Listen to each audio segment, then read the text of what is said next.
The Delaware housing market is seeing some major changes, and let's break down the things that you need to know about it. The first thing is home prices are starting to stabilize in Delaware, and that is not the sign of a housing crash. That's actually the sign of a really healthy housing market. Over the past 2.5 months, we've started to see a slowdown in the amount that homes were increasing in price points. Because if you remember the start of COVID, March 2020, from then on until about June of this year, we were seeing prices increase month over month at an insane rate. And some of those healthy tendencies that we're starting to see is days on market is starting to go back up, where we were having homes only on the market for 10, 14 days on average. We're starting to get above 3 weeks to 4 weeks on average. And to put that in perspective, 3 years ago in Delaware, the average home was selling in 81 days. So we are nowhere close to where we were before this crazy seller's market started. So number two, as we're seeing homes stay on the market a little bit, we are shifting into where buyers can negotiate their offers. Let me take you on a trip down memory lane back to April and May of this year, where you were lucky if you could get a home even $1,000 under list price, if you could get an appraisal taken by the seller, and you couldn't even get inspections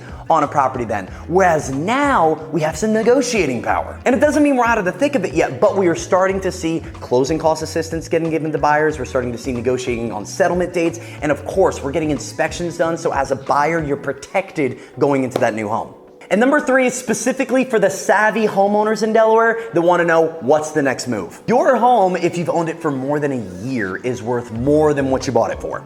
I know there's talks of price decreases, and there are price decreases. And I know there's talks of frustrated sellers, and there are frustrated sellers. But let me tell you what's actually going on behind the headlines.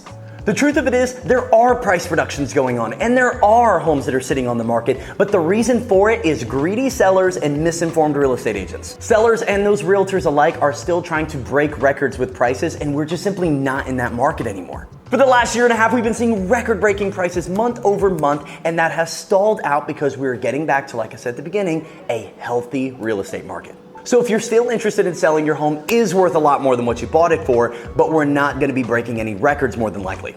So if you're one of those savvy homeowners that has all this equity built up and not exactly sure what to do with it, text Loft to this number right here, and I wanna have a conversation with you because your situation is specific to you. And there's so many options outside of just selling your home to get the equity. So if you'd like to learn what those options are, text Loft to this number, we'll have a conversation, and we'll see which option is best for you. And that's this month's housing market update. I'm Zachary Faust with Loft Realty, where we continue to be the difference that you deserve.